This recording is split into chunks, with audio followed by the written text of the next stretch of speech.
सबसे पहली मांग तो ये है कि हमें हमारी जितनी संख्या है उसके हिसाब से हमारी हिस्सेदारी चाहिए, हमें हमारा आरक्षण चाहिए, वही हमारी पहली मांग है। इसके बाद में हमारी महात्मा फुले कल्याण बोर्ड, महात्मा फुले फाउंडेशन, बाग बागनी बोर्ड, इसी के साथ महात्मा ज्योतिबा फुले को भारत रत्न, अनेक प्रकार की 11 सूत्रीय मांगे हैं। इन्हीं को लेकर हम आंदोलन की तरफ रुख बना रखे हैं। हमारे जो समाज के जितने भी लोग हैं उन्होंने निर्णय ले चुके हैं कि हम आर पार की लड़ाई लड़ने के लिए तैयार हैं।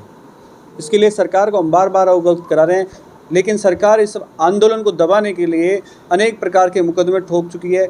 आप देख रहे हो लगातार कम 1700 लोगों पे मुकदमे हो गए, उदयपुर वाटी में 150 लोगों पे मुकदमे हो गए।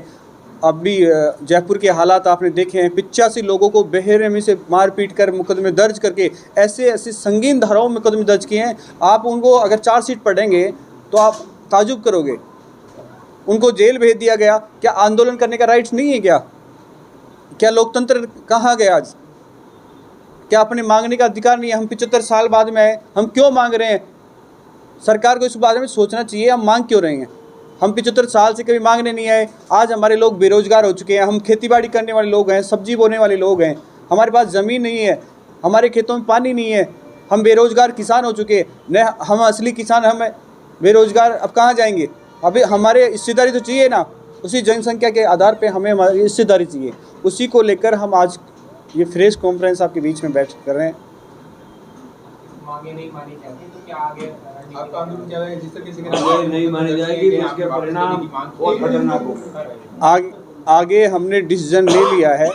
हम शुरू से ही अहिंसात्मक आंदोलन करते आ रहे हैं। पिछले 8 साल से सरकार को हम अवगत कराते आ रहे हैं कि हम अहिंसात्मक आंदोलन चाहते हैं, सरकार हमारी मांग मान ले। अब लेकिन जिस प्रकार से प्रशासन का रवैया हमारे प्रति रहा, सरकार का रवैया हमारे प्रति रहा कि एक निर्दोष लोगों को सिर्फ अपने हक और अधिकार मांगने पर जेल भेज दिया गया, तो हमारे लोगों में बड़ा आक्रोश है। वो अब उग्र आंदोलन की तरफ बढ़ने के लिए तैयार हैं। और मैं तो आप सभी भाइयों के माध्यम से, इस चैनल के माध्यम से आपका निवेदन करना चाहूँगा कि आपने हमेशा सरकार तक हमारी बात पहुँचाई है। ये बात भी पहुँचाई सरकार से कि इनकी मांगें मानी जाएँ, अन्यथा हम लोग उग्र आंदोलन करेंगे। ये स्पष्टवादी है। और अब की बार जो आंदोलन होगा वो आर पार का आंदोलन होगा। हम हमारा हक और अधिकार लेकर जाएंगे, जैसे कुछ भी जाए। प्यार से दे तो ठीक है, वरना बेराजी लेके जाएंगे। हमारा रुख इसमें बहुत गंभीर विषय वाला है। सरकार से हमारी वार्ताएं भी हुई हैं। हमें लग रहा है शायद सरकार हमारे इन मांगों के प्रति नरम हो, लेकिन अभी तक कोई हमारे पास कोई ऐसा कोई लिखित में नहीं है कि हमें कुछ लिख कर दे दिया। सरकार ने कुछ नहीं दिया है। हम प्रयास कर रहे हैं कि सरकार हमारी बात माने और हमें जो कुछ हमारे हक और अधिकार हैं, हम जो किसान परिवार के लोग हैं, खेतों में मजदूरी करने वाले लोग हैं, उनको उनके हक और अधिकार दें, अन्यथा हमें आगे का प्रदर्शन के लिए हम तैयार हैं। देश के मुख्यमंत्री आप ही के समाज से हैं, क्या लगता है मुख्यमंत्री क्यों नहीं वार्ता करना चाहते? देखो, मुख्यमंत्री जी वो हमारे समाज से अब नहीं है, अपितु वो पूरे राजस्थान के हैं। पूरे राजस्थान के मुख्यमंत्री होने का मतलब वो सबको दिया है उन्होंने, सबके कल्याण बोर्ड बने हैं, तो भैया हमारे को देने में कहाँ तकलीफ है? हमको भी दे दो, बस यही मांग मान रहे हैं। और क्या है, राजस्थान का मुख्यमंत्री सबका है और उनसे हमारा भी मांगने का राइट है, और उस कुर्सी से हम चाहते हैं कि हमें हमारे हक और अधिकार मिले। 84 लोगों को हिरासत में लिया, सभी की रिहाई हो चुकी है।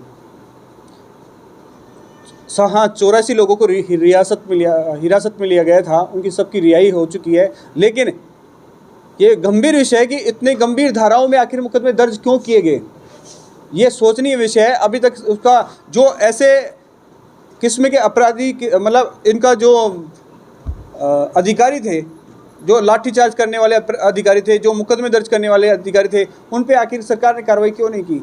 ये भी एक सोचनीय विषय है ना।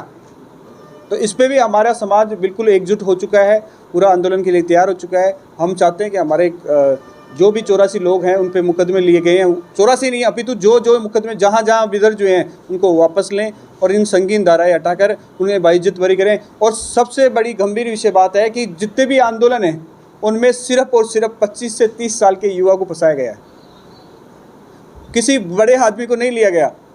आप रिकॉर्ड उठा के देखिए, 85 लोगों में ज़्यादा सारे युवा हैं। आप 150 लोग, हमें उदयपुर वाटी की बात हुई, वहाँ सारे युवा हैं, वही 25 से 30 साल के युवा, ताकि सरकार ये चाहते आंदोलन खत्म हो जाए। ये आंदोलन खत्म नहीं होने वाला, अब तो ये आर पार की लड़ाई लड़ेगा। समाज के लोगों की वार्ता हुई थी, उसमें आश्वासन दिया गया। हाँ, हमारे जो लोग थे जो वार्ता के लिए गए थे, आपने देखा होगा, वो उनसे चर्चा करके आए हैं अब क्या, अभी तक सिर्फ चर्चा ही की है, लेकिन अभी तक कोई खास रिजल्ट नहीं है। उन्होंने कहा था कि सीपी जब बाहर आएंगे तो बाहर बैठ के बात करेंगे, लेकिन अभी तक हमारे पास कोई निमंत्रण नहीं है सरकार का, न सरकार हमसे बात कर पा रही है। हम उसी के लिए आज ये आपके बीच में बैठे हैं। हम साफ शब्दों में कहना चाहते हैं कि अब अगर सरकार हमसे बैठ के बात नहीं करेगी, बातचीत से बहुत आगे की जरिया निकलता है, बातचीत से सबसे सवाल होती है। हम चाहते हैं बातचीत ही करें, लेकिन बातचीत करने का कोई उनका औचित्य नहीं है, बातचीत करना नहीं चाहते, तो हम हमारा आंदोलन आगे तरफ बढ़ाएंगे। समाज की आड़ में अपनी राजनीतिक फार्म ढूंढ रहे हो क्या? आपको कोई सबूत है आपके पास? मैं किसी भी पार्टी से बिलोंग नहीं करता और ना मैं यहाँ राजनीति करने आया। मैं मेरे समाज के हक और अधिकारों के लिए आया हूँ। मैं बहुत किसान वर्ग से आता हूँ, खेतीबाड़ी करने वाला व्यक्ति हूँ और यहाँ पर अपने हक और अधिकारों के लिए आए हैं और हक और अधिकार लेकर जाएंगे। हमें एक पार्टियों से मतलब नहीं है, हमें तो सिर्फ और सिर्फ अपने हक और अधिकारों से मतलब है।